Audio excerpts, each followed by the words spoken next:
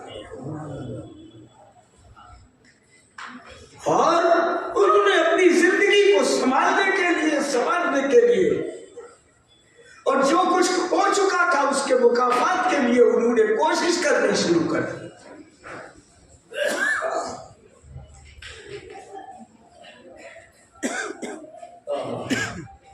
درود شریف پڑھ لو، اللہم صل علی سیدنا و مولانا محمد وعلی آل سیدنا و مولانا محمد وبارک وسلم علیہ صلاۃ و سلام علیک یا رسول اللہ۔ ممکن ہے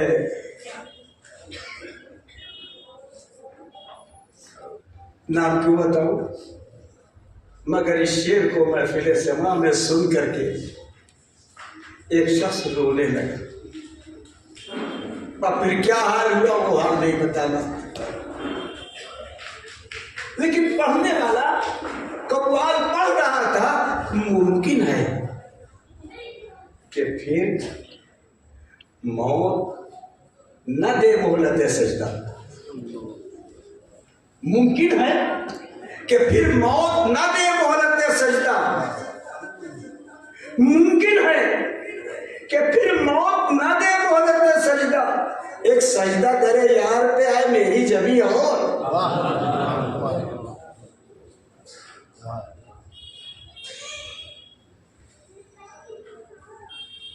تو جو اپنی ہدایت کے لیے، ہماری ہدایت جہاں سے مل جائے اسے لے لو۔ آج میں کچھ بیان کرنے والا تھا، لیکن بات کہیں سے شروع ہو گئی تو اب چلتی ہوئی کشتی کو کنارے لگا رہی ہے۔ غور کرو تو وہ ایک شخص جس کی عمر 60 برس کی ہو گئی، اس نے غور کرنا شروع کیا کہ 60 برس میں اگر ہم نے گناہ کیے تو کتنے گناہ ہوئے۔ لگا رونے، یاد کرنے لگا اپنی زندگی کے عمل کو، 60 برس میں کتنے گناہ ہوئے۔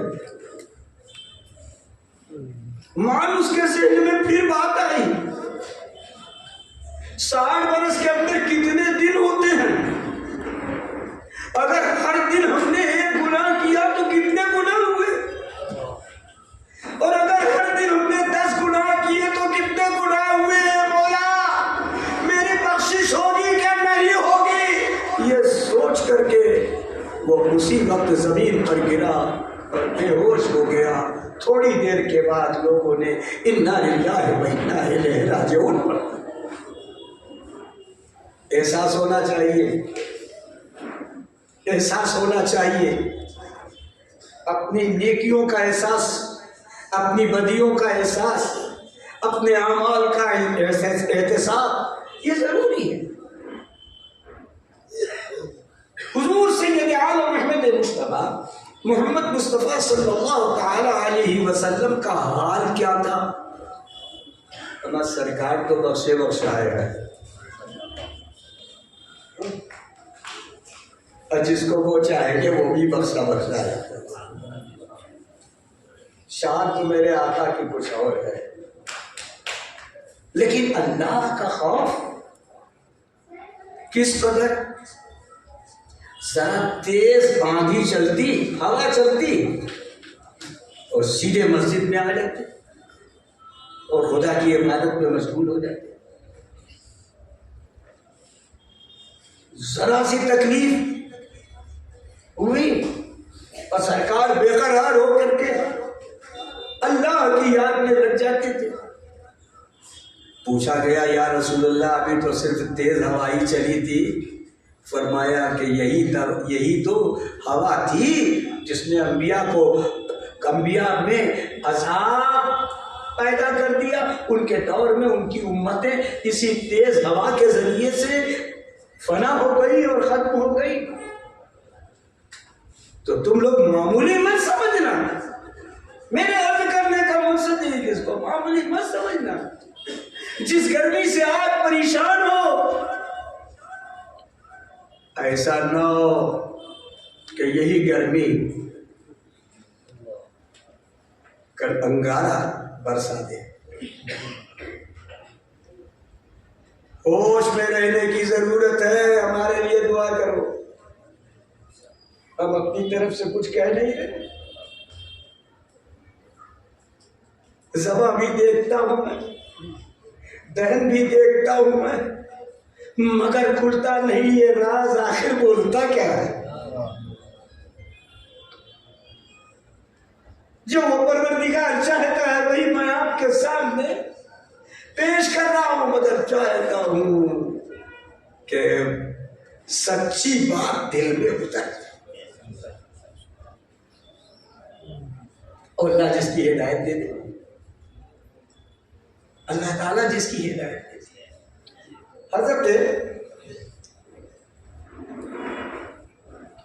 خواجہ ابراہیم ابن ادہم رحمت اللہ تعالی علیہ بلخ کے بادشاہ تھے.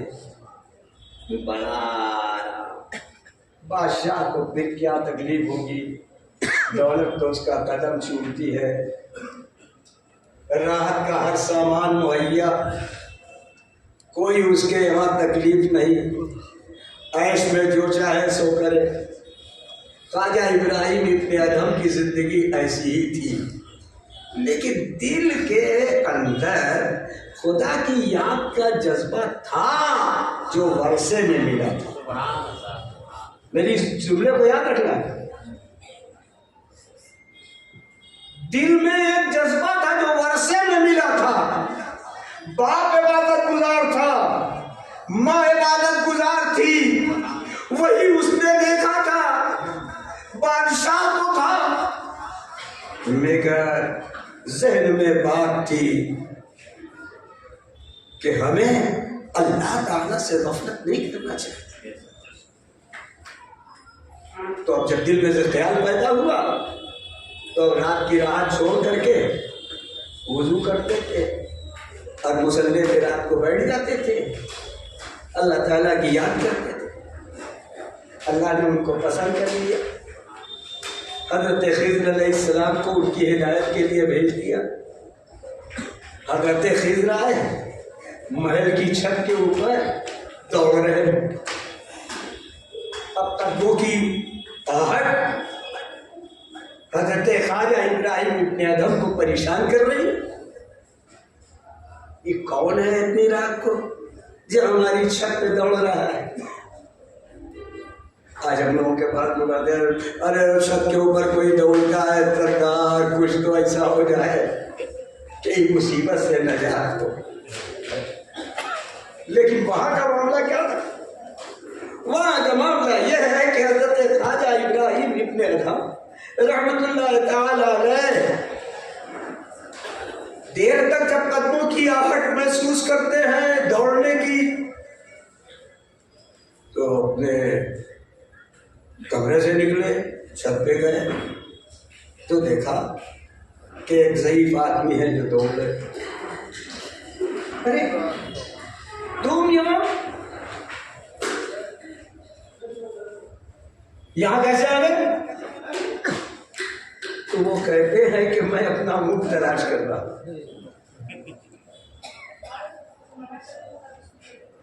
میں اپنا منہ تلاش کر رہا ہوں. تو حضرت خواجہ ابراہیم سلطان بلخ فرماتے ہیں تمہارا اونٹ اگر گم ہو گیا ہے تو جنگل میں نہ ملے گا، شاہی محل کی چھت میں ملے گا. اتنا سننا تھا کہ وہ کہتے ہیں کہ تم خدا کی تلاش کر رہے ہو، تم کو محل میں بیٹھ کر ملے گا. تم ہی نہ کہہ رہے ہو کہ گمشدہ اونٹ جنگل میں ملے گا. سمجھ میں بات نہیں آتی. اصلاح ہو گئی، دل پہ چوٹ سی لگی، احساس ہو گیا کہ ہم نے اپنی زندگی میں بہت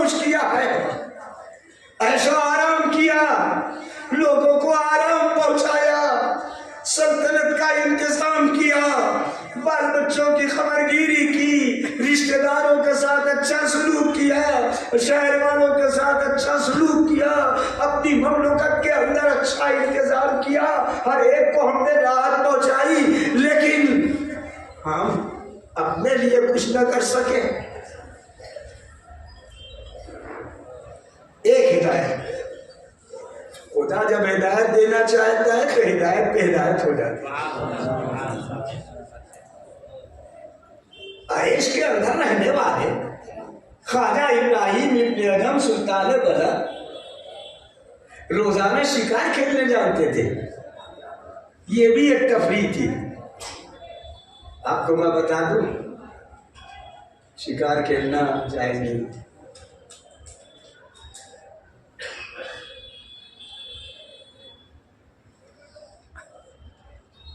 مطلب اس کا یہ ہے کہ شکار کرنا جائز ہے اپنی ضرورت کے لیے، تڑپتے ہوئے پرندے کو دیکھنے کے لیے نہیں۔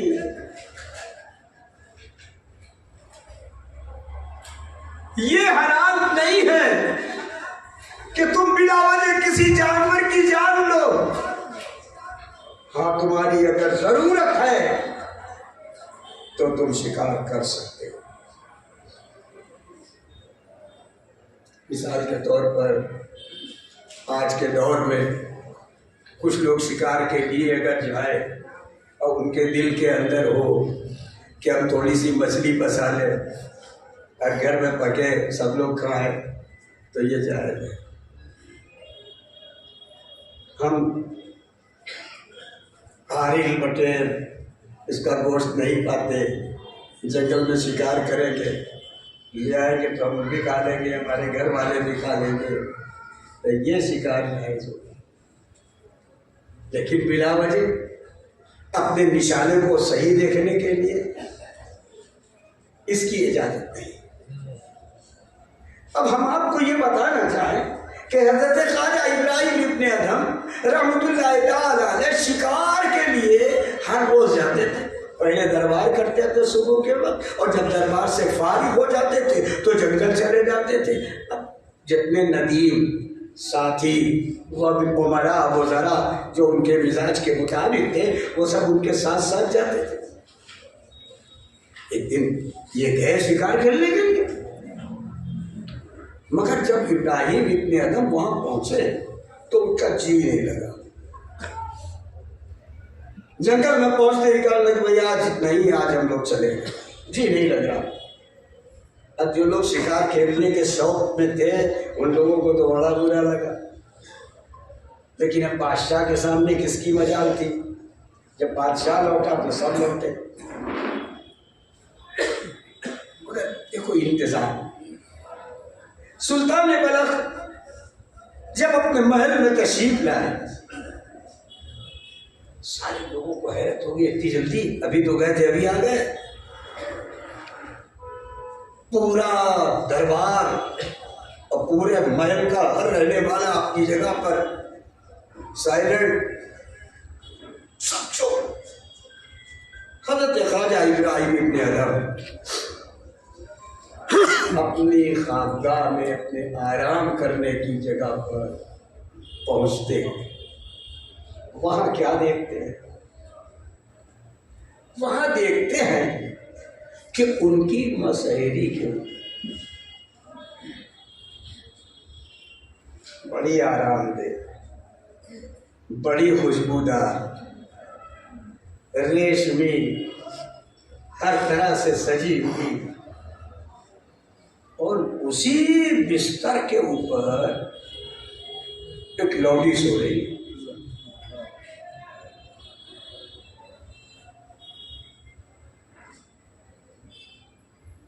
اب یہ دیکھ کے تو اپنے رتبے کے اعتبار سے ان کو جھٹکا لگ گیا کہ ایک معمولی سی لوڈی، اس کی یہ ہمت کہ میرے بستر پر سو رہی ہے۔ غصہ آ گیا، دیوار سے گھوڑا لٹک رہا تھا، اتارا، اور جیسے ہی چاہا کہ اس کو مارے، اس کی آنکھ کھل گئی،